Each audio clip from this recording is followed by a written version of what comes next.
Hello बच्चों, आपका स्वागत है अगेन आपके YouTube channel math king maker में। आज हम लेने वाले क्लास 6 चैप्टर 1 जो हमारा ऑलरेडी चल रहा है उसका डे 4 है।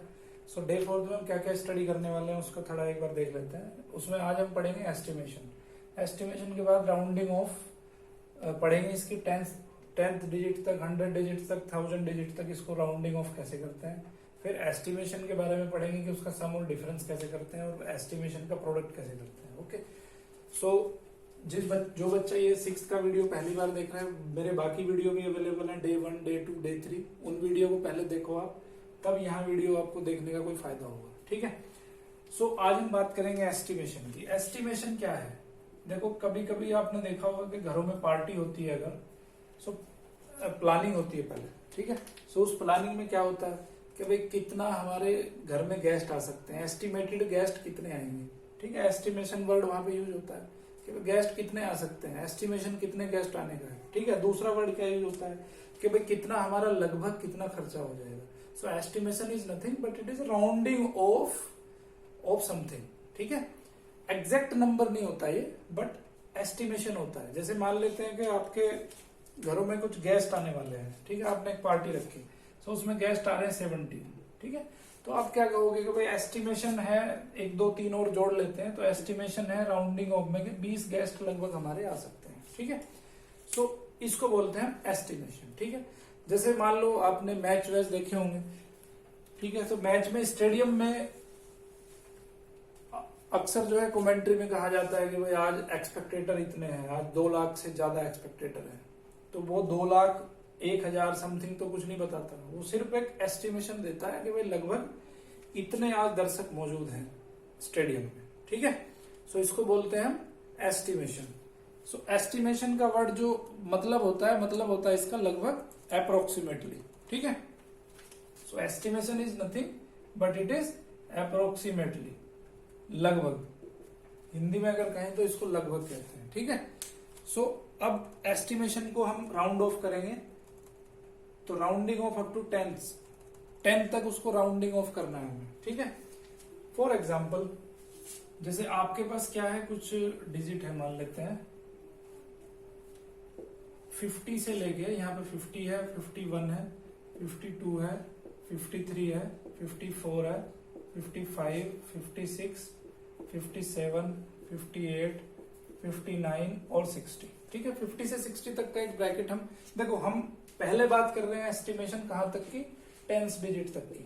ठीक है, 10th डिजिट तक की बात करेंगे तो 10th डिजिट कहां से कहां तक होती है, 11 से लेकर 10 से लेकर 99 तक जो है आपकी 10th डिजिट आती है। ठीक है, सो हम एक छोटा सा एक ब्रैकेट के बारे में डिस्कस करते हैं जो कि 50 to 60 है। अब मान लेते हैं आपको कि आपको 10th डिजिट तक आपको इसका एस्टिमेशन लगाना है। ठीक है, अब एक नंबर दे दिया मैंने आपको 52।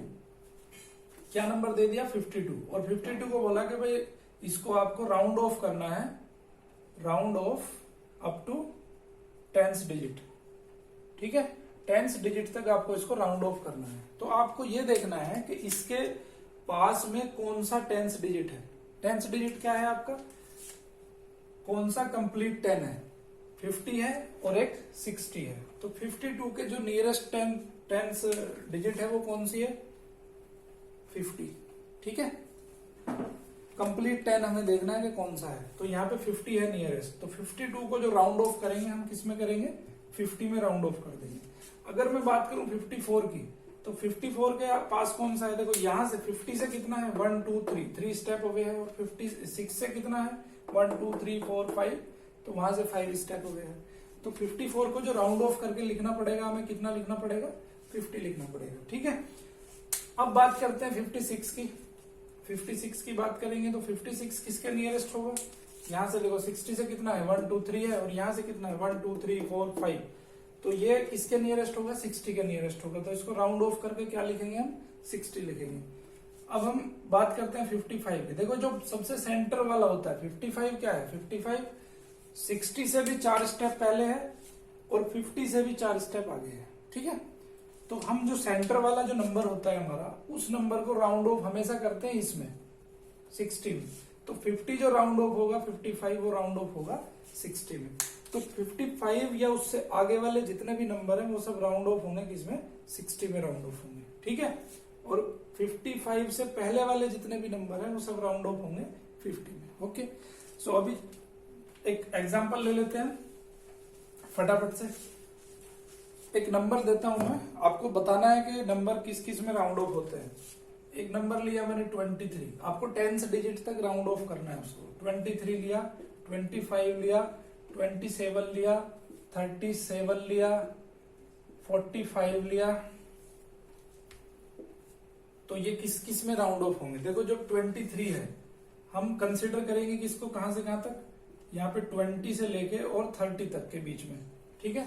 अब 20 और 30 के बीच में, अब मुझे ये बताओ कि 23 किसके नियरेस्ट है। ऑब्वियस सी बात है 20 के नियरेस्ट है, तो इसका राउंड ऑफ नंबर कितना आ जाएगा, 20 आ जाएगा, ठीक है। 25 का मैंने बताया कि सबसे ये दोनों के बीच में पड़ेगा, बीच में पड़ेगा तो किसको राउंड ऑफ करेगा वो, 30 को राउंड ऑफ लिख देंगे उसको, ठीक है। 27 किसके नियरेस्ट होगा, 27 will be nearest to the 30 के नियरेस्ट होगा तो इसका राउंड ऑफ कितना आएगा, 30 आएगा। 37 किसके नियरेस्ट होगा, ये स्लैब कौन सी होगी, 30 से लेके और 40 की स्लैब होगी, तो 37 30 के पास होगा ज्यादा या 40 के पास होगा, ऑब्वियस सी बात है 40 के पास होगा। 40 के पास होगा तो इसका जो राउंड ऑफ आ जाएगा वो 40 आ जाएगा। एक नंबर है हमारे पास 45 सेंटर में पड़ेगा 40 और 50 के, तो इसका राउंड ऑफ कितना आ जाएगा, इसका राउंड ऑफ आ जाएगा 50। ओके, तो इसी तरह से इसके हमें राउंड ऑफ करने हैं अप टू 10। अब फटाफट से 5 क्वेश्चन लिखो और आपको वो क्वेश्चन सोल्व करने हैं, ठीक है। Round off the following digits, following numbers up to 10, ठीक है। तो पहला क्वेश्चन है उसमें 34, दूसरा नंबर दिया मैंने 56, तीसरा नंबर है 53, चौथा नंबर है 55, सातवां नंबर है आपका 98, ठीक है। 98 तो आ जाएगा आपका उसमें 3 डिजिट्स में, सो इसको लिखेंगे हम, ठीक है, 98 लिख देते हैं। ओके, सो ये आपको बताने हैं कि राउंड ऑफ करके 10 डिजिट तक राउंड ऑफ करना है इनको। राउंड ऑफ करने के बाद में इनका जो अप्रोक्सीमेट वैल्यू आएगी वो क्या आएगी। अब पढ़ेंगे हम rounding off up to 100। Okay, 100 तक कैसे राउंड ऑफ करते हैं। तो जैसे मान के चलो आपके पास है नंबर 123, इसको आपको राउंड ऑफ करना है 100 तक, ठीक है। टेंस में क्या करते हैं हम, 10 डिजिट का स्लैब लेते हैं। 100 में क्या करेंगे हम, 100 डिजिट का स्लैब लेंगे, ठीक है, 100 का। और एक नंबर है आपके पास 156, तो यहाँ पे जो स्लैब रहेगा, देखो वहां पे टेंस में क्या स्लैब था, 10 का था, 20 था, 30 था, 40 था, 50 था, 60 था, 70, 80, 90। अब 100 की अगर मैं बात करूं तो 100 में स्लैब कहां तक रहेगा, 100 रहेगा पहला, फिर 200 रहेगा, 300 रहेगा, 400 रहेगा, 500 रहेगा, 600 रहेगा, 700, 800, 900, ठीक है। तो ये सब स्लैब रहेंगे। अभी जो आपका 123 जो नंबर है, 123 नंबर किस स्लैब में पड़ रहा है, 2 स्लैब का कंपैरिजन करेंगे हम, एक 100 के बाद में है और 200 के पहले है, ठीक है। तो इसमें कौन सा स्लैब पड़ेगा, 100 से लेके और 200 के बीच कहीं 123 पड़ता है, ठीक है। और यहाँ सेंटर में कहीं पड़ेगा 150, सेंटर में क्या होगा, 150 होगा। 100 और 200 के बीच में कहीं 150 पड़ेगा। अब आपको देखना है कि 123 किसके पास में है, 100 के पास में है कि 200 के पास में है, किससे ज्यादा पास है, ऑब्वियस सी बात है 100 के पास है। 100 के पास है तो 123 का जो नियरेस्ट जो 100 होगा वो नियरेस्ट 100 कौन सा होगा, 100 होगा, ठीक है। सो इसको अप्रोक्सीमेशन या एस्टिमेशन में हम लिखेंगे 100। 150 से पहले वाले नंबर जितने भी होंगे, ठीक है, चाहे मान लो 139 है तो 139 is much nearer to 100 than 200। 200 से 100 से ज्यादा पास में होगा, 200 से दूर होगा। तो यहाँ पे 139 का भी अप्रोक्सीमेशन एस्टिमेशन क्या आ जाएगा, 100 आ जाएगा, ठीक है। और सिमिलरली कंसेप्ट जो वहां पे 5 का था, 150 क्योंकि सेंटर में पड़ रहा है तो या 150 या उससे ऊपर वाला अगर कोई नंबर है so that will be considered as 200, ठीक है। जैसे ये 156 है, 150 भी अगर आया तो 150 को भी हम कंसिडर करेंगे 200 एस्टिमेशन के बेस पे, अगर 100 हमें यहाँ पे एस्टिमेशन लेना है। 156 को क्या लिखेंगे, 156 को एस्टिमेशन करेंगे हम 200, क्योंकि ये 150 के बाद का नंबर है। 150 या उससे बाद का कोई भी नंबर होगा तो वो 200 के ब्रैकेट में जाएगा। ठीक है, सो ये हुआ हमारा 100 का अप्रोक्सीमेशन। ठीक है, आपके बुक में बहुत सारे क्वेश्चन दिए हैं, एग्जाम्पल दिए हैं, तो आपको वो सोल्व करने हैं। ठीक है, अब हम बात करेंगे 1000 की। ओके, 1000 को राउंड ऑफ कैसे करते हैं, सेम कंसेप्ट है बिल्कुल। अगर 10 समझ में आ गया होगा तो 100 भी समझ आ जाएगा, 100 समझ में आ गया होगा तो 1000 भी समझ में आ जाएगा। तो 1000 प्लेस का कैसे हम एस्टिमेशन करते हैं। 1000 प्लेस में क्या होगा, वहां पे हम 10, 20, 30 की बात करते थे, और 100 में हम 100, 200, 300 की बात करते थे। तो 1000 में क्या बात करेंगे, 1000 में बात करेंगे हम 1000, 2000, 3000, 4000, 5000, 6000, 7000, 8000, 9000, तो इसकी बात करेंगे। ठीक है, अभी मान लेते हैं कोई नंबर आता है 1322। ठीक है, अब देखो ये कौन सी स्लैब में पड़ रहा है भाई, 1000 से ज्यादा है और 2000 से कम है, तो ये कौन सी स्लैब हो गई, ये वाली स्लैब हो गई। यहाँ पे कितना है, 1000 लिखा रहेगा और यहाँ पे लिखा रहेगा 2000। ठीक है, अब ये इन दोनों के बीच में कहीं है।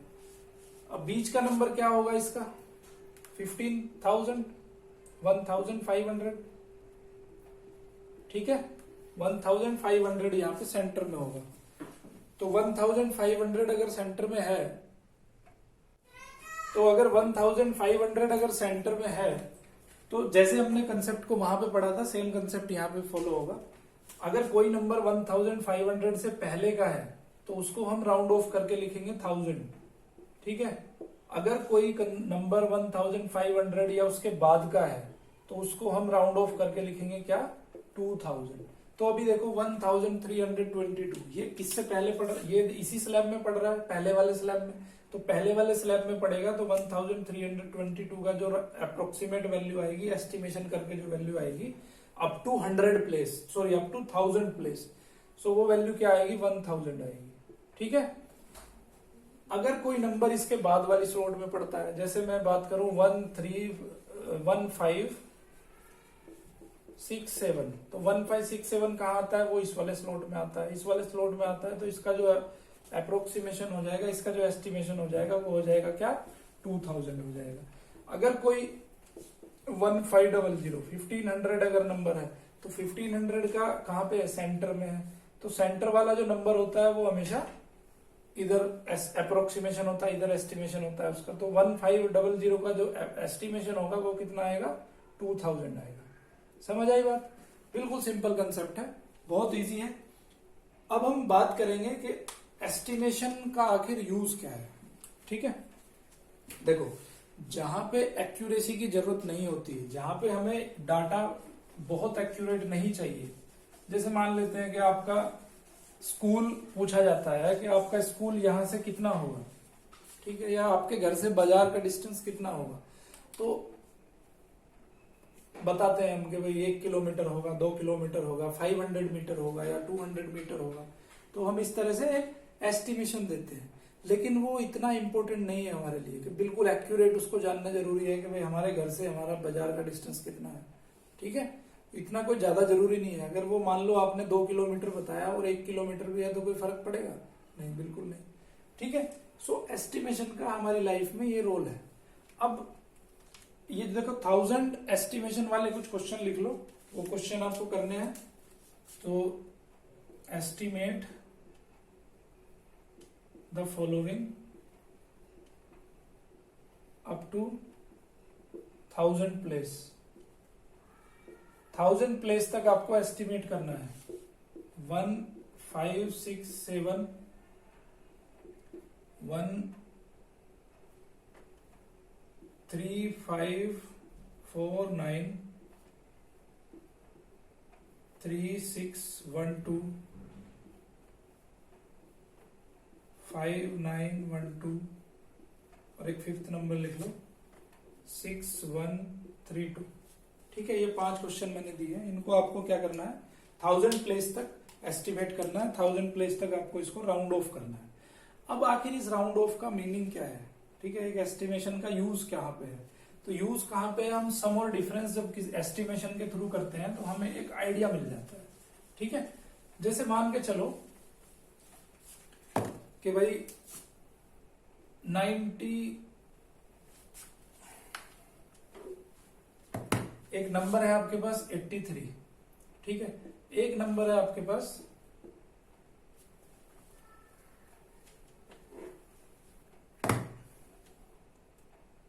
25, ठीक है, एक नंबर है आपके पास 83, एक नंबर है आपके पास 25। तो आपको क्या करना है, आपको इनको ऐड करना है, बट ऐड किससे करना है, एस्टिमेशन से करना है। ठीक है, एग्जैक्टली क्या 83 प्लस 25 ऐसे ऐड नहीं करना कि 8 और 108 हो गया, आपको इसको करना है एस्टिमेशन से। ठीक है, सो अभी इसका एस्टिमेशन से वैल्यू क्या आएगा, एस्टिमेशन इसलिए करते हैं क्योंकि फास्ट कैलकुलेशन हो जाए, बिल्कुल एक्यूरेट तो आंसर नहीं आएगा लेकिन इसके कहीं आसपास तक आंसर आएगा पक्का। अब अगर 83 का राउंड ऑफ करें, कहां से कहां तक हम करें, राउंड ऑफ 10th प्लेस पे करें। ठीक है, 10 प्लेस तक अब अगर हम इसका राउंड ऑफ करते हैं तो 83 कहां पे आता है भाई, 83 आता है 80 से 90 के बीच। ठीक है, 80 से 90 के बीच आता है। 83 किसके पास ज्यादा होगा, 83 ज्यादा पास होगा 80 के, तो इसका राउंड ऑफ करके कितना आ गया 80 आ गया। 10 प्लेस तक की बात कर रहा हूं मैं, 10 प्लेस तक 83 का राउंड ऑफ आ गया 80। अब 25 का राउंड ऑफ करेंगे, 25 किसमें आएगा, 20 से लेके और 30 के बीच में आएगा, 25 आएगा सेंटर में। तो सेंटर वाली जो वैल्यू है वो कहां पे जाती है, वो इधर जाती है। तो 25 का जो एस्टिमेशन होगा वो कितना होगा, 30 होगा। दोनों को ऐड कर सकते हैं इजीली, बहुत आसान है ऐड करना, इतना प्रोसेस नहीं करना पड़ेगा। 80-30 किसी ने पूछा कितना होता है, तो कितना आ जाएगा 110 आ जाएगा। देखो इसमें और इसमें कितना डिफरेंस है, मात्र 2 का डिफरेंस है। ठीक है, तो जहां पे एक एस्टिमेशन रफली फिगर अगर हमें बतानी हो तो हम यहाँ पे एस्टिमेशन का यूज करके और उसको सम भी निकाल सकते हैं। बट मैं फिर कह रहा हूं कि ये फिगर जो होगी वो एक्यूरेट नहीं होगी। जहां पे एक्यूरेसी की जरूरत होती है वहां पे हम इसको यूज नहीं करते इस कंसेप्ट को। जैसे मान लेते हैं कि आप किसी दुकान पे सामान लेने जाते हो, ठीक है, अब सामान लेने जाते हो तो आप मान लेते हैं कि एक आया 25 का कुछ आया और 36 का कुछ आया, 37 का कुछ आया। तो अब इसको एस्टिमेट, अगर इसको रफली अगर हम एस्टिमेट करेंगे तो ये वैल्यू कितनी आएगी, 30 आएगी, ये 40 आएगी, ये 40 आएगी, कितना हो जाएगा 110 हो जाएगा। अगर हम इसको ऐड करते हैं तो कितना बैठेगा 5 6 11 7 18 3 3 6 3 9। देखो कितना डिफरेंस है, 98 रुपीज है और एक है 110 रुपीज। तो आप क्या करोगे, दुकानदार को 110 रुपए थोड़ा दे के आओगे, दुकानदार को आप दोगे कितना 98, क्योंकि वहां पे एक्यूरेसी की बहुत जरूरत है। ठीक है, तो जहां पे एक्यूरेसी की जरूरत नहीं होती, एक्यूरेट फिगर से हमें मतलब नहीं होता, सिर्फ हमें एस्टिमेशन लगाना है, तो वहां पे ये वाला कंसेप्ट यूज करना है। ठीक है, वहां पे ये वाला कंसेप्ट यूज करेंगे हम एस्टिमेशन का, जहां पे हमें एक्यूरेसी की जरूरत नहीं होती है। अब दूसरा आपने देख लिया कि ऐड कैसे किया, आप देखोगे अब उसको डिफरेंस कैसे करेंगे, सब्सट्रैक्ट कैसे करेंगे। सब्सट्रैक्शन का भी सेम कंसेप्ट है, यहाँ पे आपने प्लस किया है तो यहाँ पे माइनस हो जाएगा, तो 80 30 को माइनस करोगे तो आंसर कितना आएगा 50 आ जाएगा। ठीक है, तो 10th प्लेस तक जो सब्सट्रैक्शन है या एडिशन है वो हम ऐसे करते हैं। ओके, अब 10th प्लेस का आप प्रोडक्ट देख लो, प्रोडक्ट कैसे करेंगे। प्रोडक्ट भी देखो, प्रोडक्ट भी आपका इसका प्रोडक्ट करना है 80 इंटू 30। आपको पता है कि 2 जीरो यहाँ पे हैं तो सबसे पहले 2 जीरो लिख दिया, और 8 3 जा कितने होते हैं 24 होते हैं। तो प्रोडक्ट कितनी इजीली हो गया। अगर आपको यही है प्रोडक्ट करना होता है 83 और 25 का तो टाइम लगता। ठीक है, टाइम टेकिंग प्रोसेस है ये, एक्यूरेट तो हो जाता बट टाइम लगता।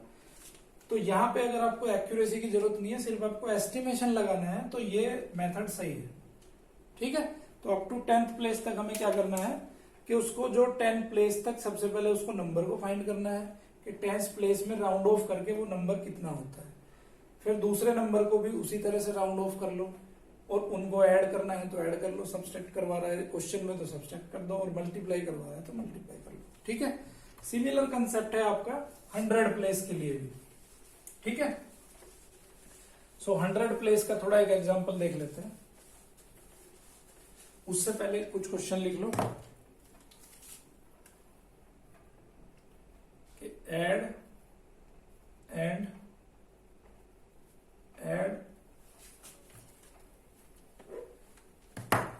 add, subtract and multiply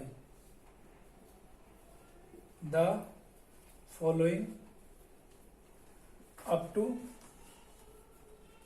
10 place round off। ठीक है, 10 प्लेस राउंड ऑफ में आपको ऐड करना है, सब्सट्रैक्ट करना है और मल्टीप्लाई करना है। जैसे पहला क्वेश्चन में दिया मैंने आपको 35 और दूसरा नंबर दिया मैंने आपको 26, एक नंबर दिया मैंने आपको 83 और एक नंबर दिया मैंने आपको 37, एक नंबर दिया मैंने आपको 55, दूसरा नंबर दिया 65, एक नंबर दिया मैंने आपको 37, दूसरा नंबर दिया 87। ठीक है, एक नंबर दिया मैंने आपको 99, दूसरा नंबर दिया मैंने आपको 85। ठीक है, तो आपको क्या करना है कि सबसे पहले इनको राउंड ऑफ करना है 10 प्लेस तक। राउंड ऑफ करने के बाद में फिर उनको आपको पहले ऐड करना है, फिर सब्सट्रैक्ट करना है, फिर आपको मल्टीप्लाई करना है। ठीक है, सो 3 तरीके आपको यहाँ पे क्वेश्चन करने हैं। ओके, सो इसके बाद आपकी पूरी एक्सरसाइज दी हुई है। एनसीईआरटी बुक अगर फॉलो कर रहे हो तो उसमें एक्सरसाइज दी हुई है पूरी। एक्सरसाइज में आपको अलग अलग तरह के क्वेश्चन दिए हैं। ठीक है, कुछ एक्सपेंडिचर के ऊपर दिए हैं कि राउंड ऑफ कैसे करते हैं, बट आपको ये पता होना चाहिए, आपको ये पता होना चाहिए कि आपको जो है 10 प्लेस तक राउंड ऑफ करना है, 100 प्लेस तक राउंड ऑफ करना है या 1000 प्लेस तक राउंड ऑफ करना है। ओके, चलिए बच्चों अभी इतना ही है, उसके बाद हम डे 5 लेक्चर में आपको उससे आगे लेके चलेंगे।